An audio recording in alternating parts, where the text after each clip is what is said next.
Racikan Berita.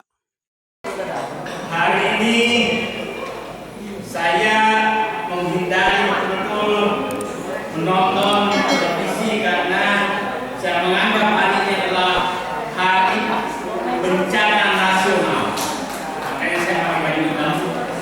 Bukan karena pelantikan Prabowo, tapi pelantikan manusia hasil perselingkuhan konstitusi yang dilakukan oleh penguasa tertinggi negeri ini untuk menjadikan anaknya menjadi wakil presiden lewat pamannya, yaitu si Fufuka. Tadi saya agak gembira karena ternyata hati nurani anggota DPR dan MPR, manusia-manusia terhormat, masih ada. Dalam sidang umum MPR 1999, saya anggota MPR menyaksikan Pak Habibie sebagai presiden diteriakin oleh anggota DPR dan Pak Habibie hanya tersenyum. Saya melihat tadi videonya, Fufu Papa juga diteriakin oleh anggota MPR. Dan setelah itu Pak Habibie melihat setelah pertanggungjawabannya ditolak di 1999, saat itu saya anggota MPR, dia tidak maju menjadi untuk maju sebagai calon presiden, padahal dukungannya masih sangat kuat. Pak Habibie punya etika dan moral yang sangat tinggi. Pada saat dia melihat bahwa publik tidak menerima, maka walaupun publiknya tinggi, maka dia memilih mundur. Tapi saya yakin bahwa Fufu Bapak dan keluarganya pasti makin maju, tidak akan mundur. Tidak lihat dikritik tentang hidup mewah, maka semakin tunjukkan hidup kemewahan. Ini memang keluarga yang menurut saja merusak moral dan bangsa. Tadi saya beritahu dikirimkan bagaimana ibu negara yang sudah selesai sebenarnya menunjukkan kemewahan dia masuk ke sidang umum MPR. Saya kemarin membaca buku Pak Prabowo seharian, yaitu Paradoks Indonesia, karena saya ingin melihat apakah Pak Prabowo melaksanakan ini. Kalau Bapak dan Ibu membaca buku ini, adalah ini agenda perubahan semua di dalamnya. Tidak ada keberlanjutan apapun dari program Jokowi yang ada dalam buku. Saya ingin melihat apakah Pak Prabowo mengangkat menteri-menterinya sesuai dengan pemikiran yang ada dalam buku ini. Buku Prabowo ini buku ketiga, edisi ketiga. Saya membaca mulai edisi 1 2012, kemudian 2015 edisi 3, edisi 2, edisi 3. Pemikirannya konsisten. Pemikirannya konsisten, tapi setelah mengangkat kemarin melihat menteri-menteri yang akan diumumkan mungkin tadi malam, maka saya katakan itu bukanlah kabinet Prabowo. Karena sangat berbeda dengan pemikiran yang ada di sini. Sangat berbeda dengan pemikiran yang di sini. Jadi saya katakan kalau melaksanakan pemikiran beliau sebagai presiden dengan buku ini, kalau saya nyatakan untuk nilai 10, maka saya katakan calon menteri yang mau diumumkan itu adalah nilainya maksimum 6. Mungkin setelah diumumkan nanti saya bisa lihat lagi. Jadi kita harus, Pak Prabowo sangat di sini dia menyatakan sangat terbuka, yang sering kita kemukakan bahwa kedaulatan rakyat sudah diambil oligarki. Dia sangat paham membahas buku ini bahwa sekarang hampir semua pejabat kita sudah bisa dibeli, bisa disogok oleh kaum oligarki. Pak Prabowo sendiri menyatakan ini. Dia menyatakan bahwa bangsa ini sudah rusak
pemikiran dia? Apakah Prabowo masih bawa bayang-bayang Muki Mulyono? Prabowo, saya berharap kemarin Pak Prabowo menjadi merdeka. Saya berharap karena saya lihat jadwalnya, Pak Prabowo akan mengantar Jokowi ke bandara setelah penyambutan di istana, mengantar dia ke ke Halim. Mudah-mudahan saat itu adalah pandangan terakhir Prabowo kepada Jokowi yang sudah merusak bangsa ini.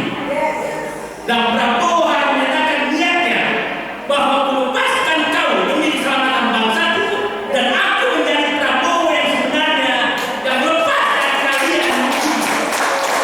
Itu yang saya harapkan terjadi. Mudah-mudahan jiwa patriotisme dan nasionalisme Prabowo bangkit dan membuang semua virus-virus Jokowi dalam darahnya, dalam pikirannya, dalam otaknya, bahkan dalam mimpinya pun harus tidak muncul. Karena saya menganggap Jokowi lah yang merusak bangsa ini, Jokowi lah yang merusak Prabowo sehingga dia lari dari pemikiran dia. Prabowo, Bapak Presiden Prabowo, pemikiran Anda saya baca dan saya ikuti, dan hampir 100% saya setuju pemikiran Anda. Tapi saya sangat sedih bahwa Bapak seorang jenderal, mantan pemimpin pasukan khusus, bisa terkalahkan oleh pengaruh Jokowi. Saya berharap hari ini Bapak lepaskanlah Jokowi pulang ke kampungnya dan hilangkanlah bayang-bayang Jokowi di dalam diri Bapak agar Bapak bisa memimpin bangsa ini. Kalau perlu, kalau memang si kubu Bapak itu mengganggu, maka rakyat Indonesia akan menyingkirkan dia dari sekitar Bapak. Bapak dan Ibu setuju? Setuju. Singkirkan virus Jokowi dari sekitar penguasa negara, termasuk kubu Bapak. Itu perjuangan kita, dan kita harus menuntut seluruh pertanggungjawaban Jokowi terhadap apa yang dilakukan selama 10 tahun. Perjuangan kita adalah menyelamatkan negeri ini dan menjadikan Prabowo kembali pada dirinya sendiri yang memiliki patriotisme, nasionalisme, rasa keadilan, memihak ke rakyat, dan membela rakyat yang lemah. Beliau sudah menyatakan dalam bukunya ini bahwa setiap orang yang membela rakyat lemah, rakyat miskin, rakyat disingkirkan, itu pasti dimusuhi oleh para konglomerat, para oligark.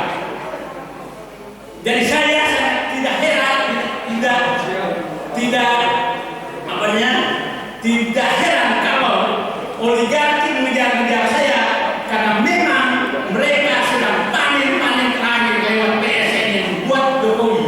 Dan saya berharap Prabowo, saya ingatkan lagi di panggung ini, saya menyatakan Pak Prabowo menyatakan mau mati di atas kebenaran membela rakyat.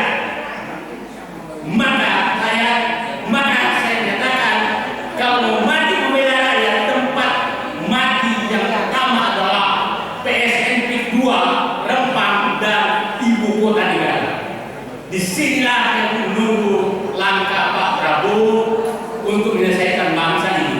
Jadi itu saya pikir banyak sekali hal-hal, dan saya berharap kuncinya hanya satu: bersihkan diri, hai Presiden Jenderal TNI Purnawirawan Prabowo, dari pengaruh Jokowi yang sudah merusak bangsa ini. Terima kasih. Assalamualaikum warahmatullahi wabarakatuh.